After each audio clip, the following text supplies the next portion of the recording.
దయచేసి హిందువులారా వీడియో మాత్రం ఎక్కడ స్కిప్ చేయకుండా చూడండి. అక్కడ జరిగేది చూశాక మీకు నచ్చితేనే జై శ్రీరామ్ అని కామెంట్ చేయండి.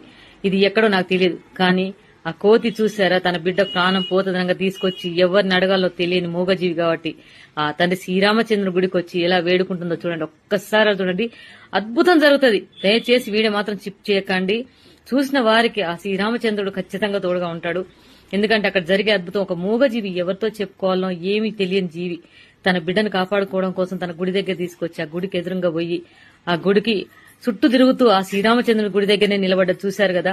అంటే తను బ్రతుకుతుందా బ్రతకదా అని తెలియదు, కానీ ఆ తండ్రి శ్రీరామచంద్రుడితో మొరబెట్టుకుంటుంది. కానీ తను ఏం మొరబెట్టుకుంటుందో మనకైతే తెలియదు. మూగజీవి కదా, తన బిడ్డను తను కాపాడుకోవాలని ఎంత బాధపడుతుంది, ఎంత తాపత్రపడుతుందో చూశారు కదా. అదే కన్నతల్లి ప్రేమ అంటారు. అక్కడ చూసే అసలు చూడడానికైతే రెండు కళ్ళు సరిపోవట్లేదు. అది అద్భుతం అనిపిస్తుంది. అక్కడ ఎంతసేపు ఆ గుడి ముంగట కూర్చుని చూడండి.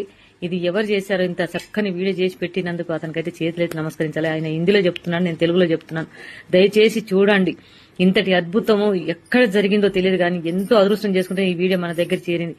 అది ప్రాణం వచ్చేసింది చూసారా. ఆ తండ్రి శ్రీరామచంద్ర గుడి చుట్టూ తిరుగుతూ ఆ గుడిని పట్టుకొని వేడుకోగానే ఆ బిడ్డ ప్రాణం వచ్చేసింది చూసారా.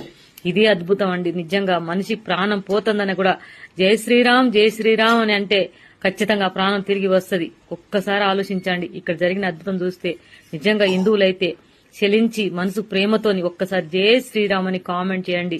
ఇది చూసిన వారు లైక్ చేయండి, షేర్ చేయండి. అందరు చూస్తారు, మీకు ఖచ్చితంగా పుణ్యం దక్కుతుంది. ఫాలో అవ్వండి భక్తులారా. ఇలాంటి వీడియోలు నేను చాలా పెడతాను. చాలా అద్భుతమైన వీడియో ఇది.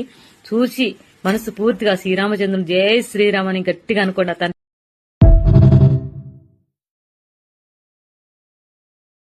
Download ShareChat.